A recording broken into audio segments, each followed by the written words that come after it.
Today you are going to learn new lesson class. It is from class 8. The lesson is lesson number 8. Cell structure and function. So before starting the lesson, here is the discovery of the cell. So how the cell is get discovered? It is mentioned here. In 1965, in the year 1965, the scientist Robert Hooke. This is the scientist Robert Hooke. He observed slices of cork from a bark of tree. So he observed some slices of the cork. Here you can see this is the slices of cork and it is taken from the bark of the tree. So he observed these slices of the cork under a simple magnifying glass. He noticed small boxes or compartments. Here you can see these are the small boxes or a compartment. So he noticed all the small boxes and compartments. In the cork slice, the boxes were separated from each other by a wall or a partition. He named each boxes as a cell, and the cell which Hooke observed were actually dead cells of the plant. Now the scientist Robert Hooke, this is the scientist Robert Hooke, he had observed some slices of the cork of the bark tree under a magnifying glass. So when he observed that, he noticed there are small compartments, but each and every compartment is separated by a wall, and then these cells he found or he noticed these are dead cells of the plant. Now, so he discovered the cells in the year 1965. The next point is the cell. Like what is the cell? Now, importance and the function and the structure of the cell. So, what is the cell first? Cells are basic structural unit of living organism. Each and every living organism's life starts from the cell. So, cell is structural and functional unit of the living organism. Some organisms are made up of single cell. Single cell means one cell. And some are made up of many cells. So, some animals which are made up of single cell, those are called as unicellular organism. And some organisms which are made up of many cells, those are called as multicellular organism. Organisms made up of many cells are called multicellular organism. Example, a tree, an elephant, human being, small ant, then tiger, dog, monkey, all these type of animals which we can see with our naked eyes, those are included in a multicellular organism. But the animals or the living organisms which are made up of only one cell, those are called as unicellular, and these organisms are amoeba and paramecium. So here a tree example is given. It is an example of multicellular organism, and this elephant is also example of multicellular organism. These two type of organisms are made up of many cells, so easily we can see with our open eyes. Now here this one is amoeba.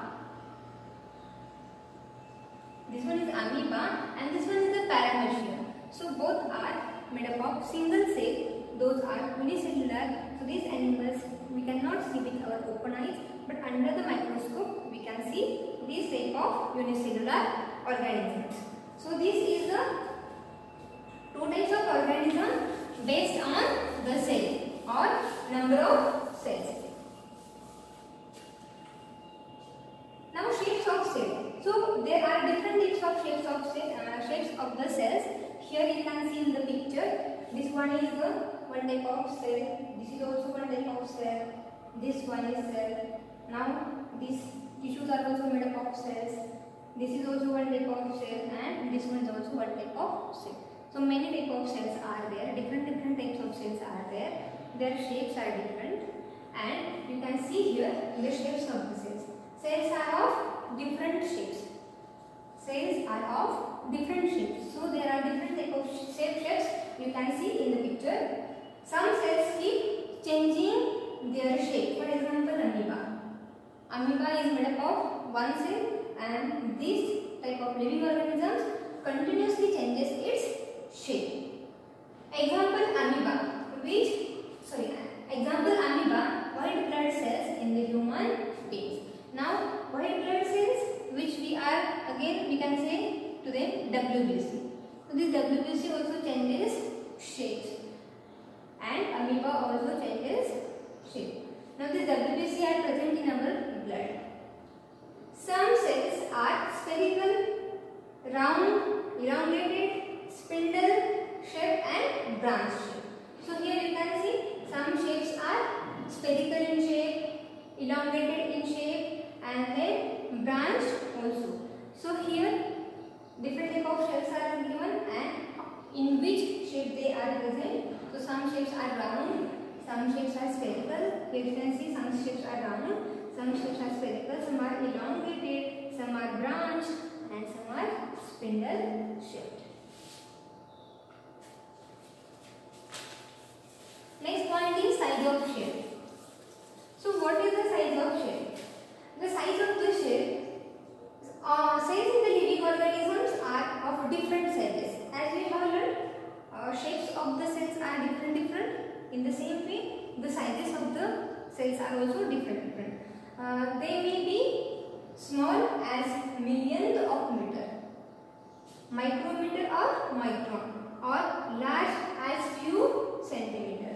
So the cell is small in size also, and the cell is quite big in size.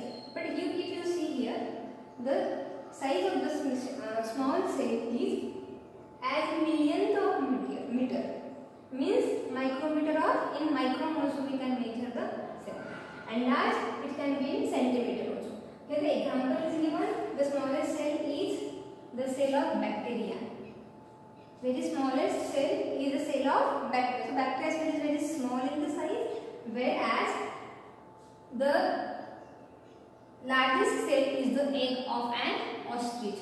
If you have seen the egg of an ostrich, this is a picture of egg of an ostrich. So this is very big. We can see with our naked eye. Its size is 17 cm by 13 cm. And the bacteria sizes, you can see here the bacteria are shown. So the bacteria sizes, the very small size of the bacteria is 0.1 to 0.5 micrometer. Micrometer, it is very small size.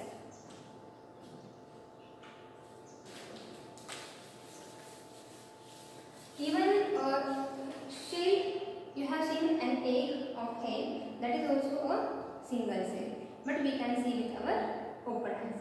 Now onion peel cells are seen under microscope.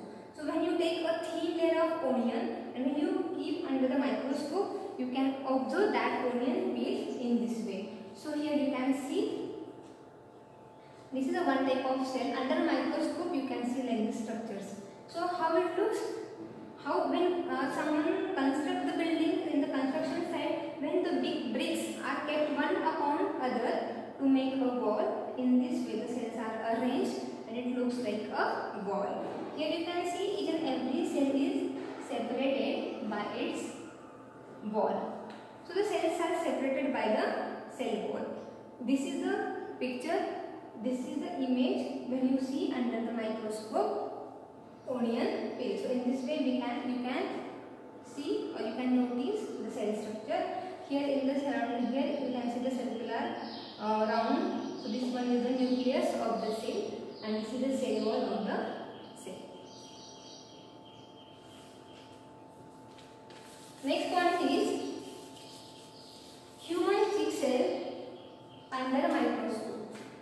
So human chick cell, from our chick, if you take some part of the skin from inner side and when you observe it under the microscope, but this activity we cannot perform because it may harm our chick. But when this activity is done under the teacher's guidance or when it is done in a proper way, so under the microscope you can see like this structure of the human chick cell. Structure of plant cell. Now there are some cells which are present in the plant. Those are called as plant cells and animal cells. Animal cells, these cells are present in the animal. Now here you can see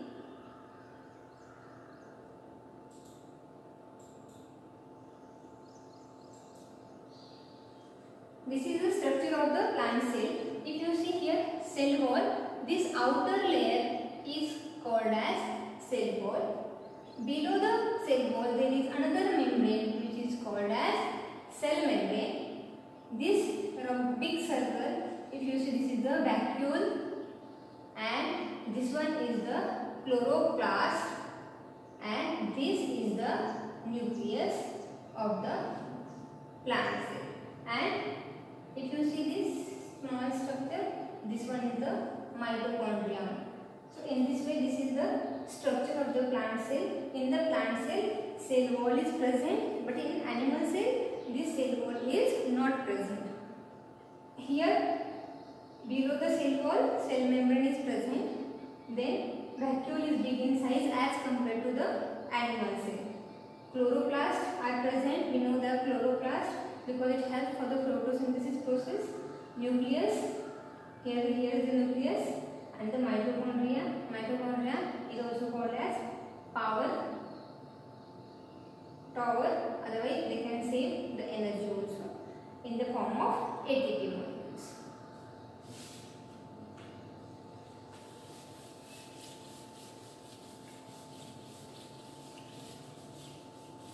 Structure of animal cell. Now, animal cell. How this animal cell is different from the plant cell. As I told you before, in plant cell you have seen cell wall, but here cell wall is absent, only cell membrane is shown. So the outer covering of the cell is a cell membrane in the animal cell. So these are the lysosomes, ribosomes, endoplasmic reticulum, this is the mitochondria, then peroxiome, vacuole, this is the vacuole. One more difference again, in the plant cell the vacuole is big, but in animal cell vacuole is the small.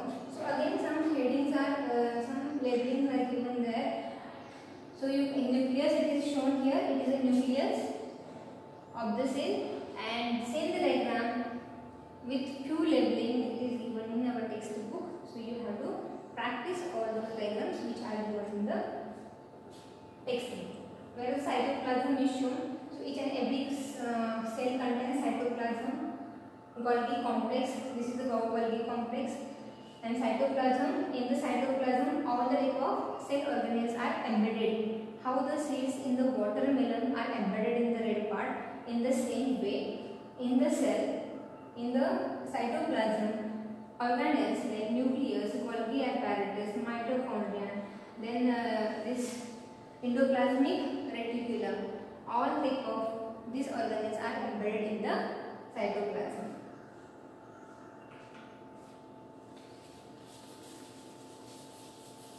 Next point is parts of cell. So what are the parts of the cell? You can see the main parts of cell are cell membrane. That is also called as plasma membrane. It is also called as plasma membrane.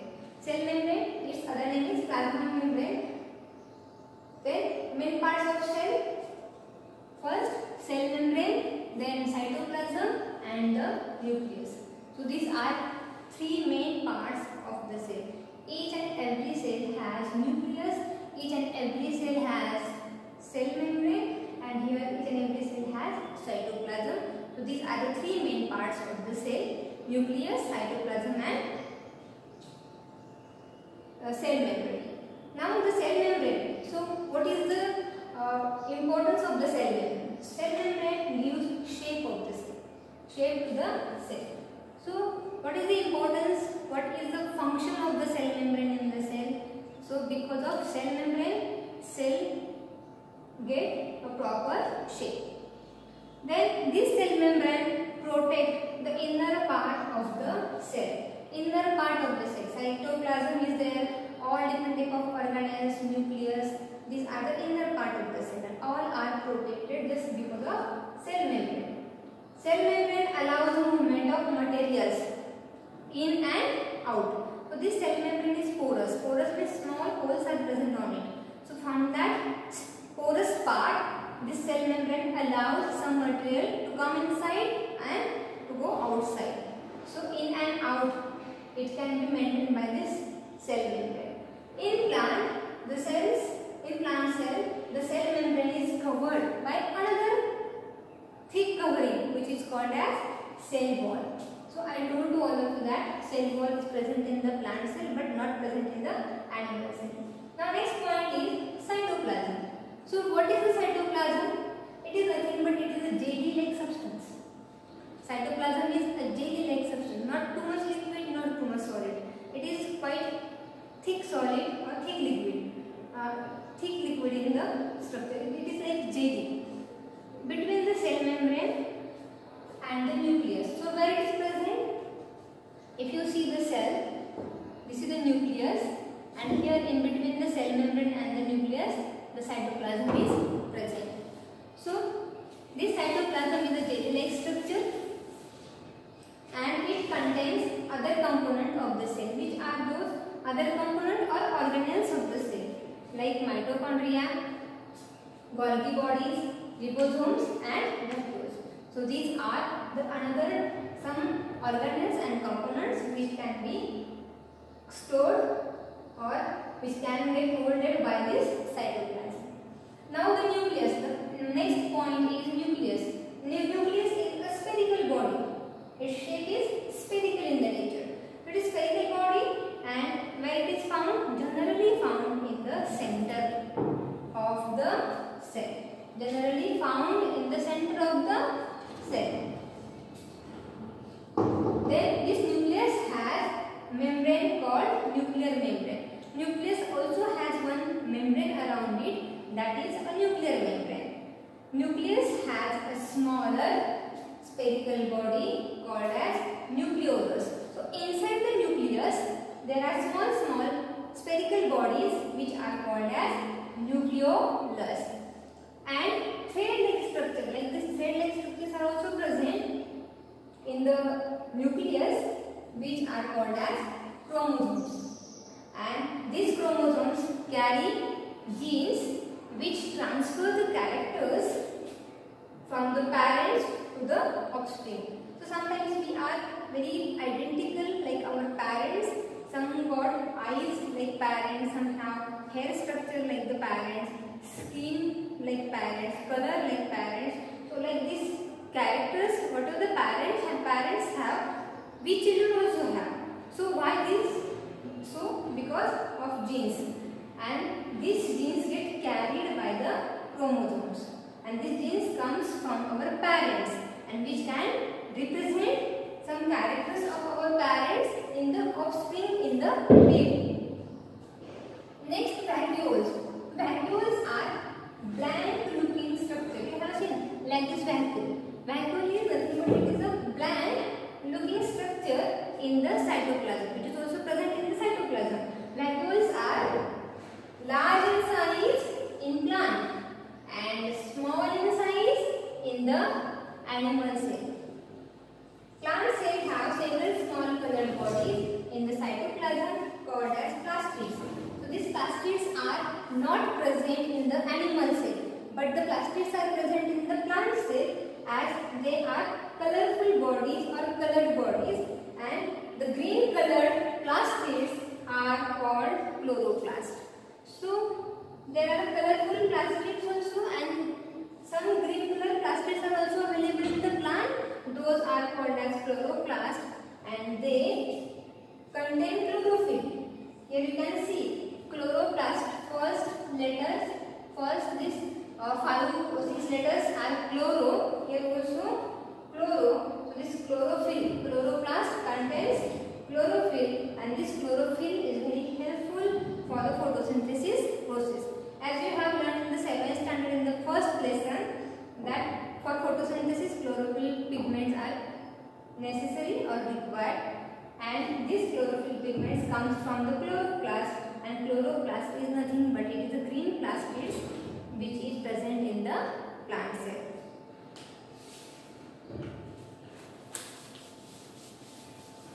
Here is the structure of animal cell and the plant cell.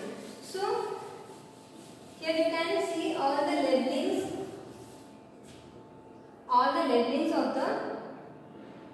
animal cell and the plant cell. And from this you can locate the difference also. You can notice the difference also. Once again I will tell to all of you. Here you can see in the plant cell there are the two layers. Outer covering layers are two. So this is cell wall. But here is only one outer covering layer, that is cell membrane. So in the plant cell, cell wall is present, but in animal cell, cell wall is not present. This is one more difference again.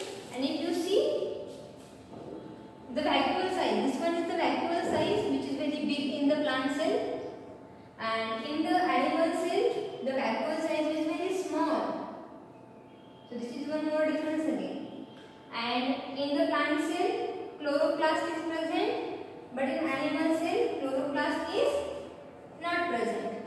So in this way, this is the main difference in the animal cell as well as plant cell.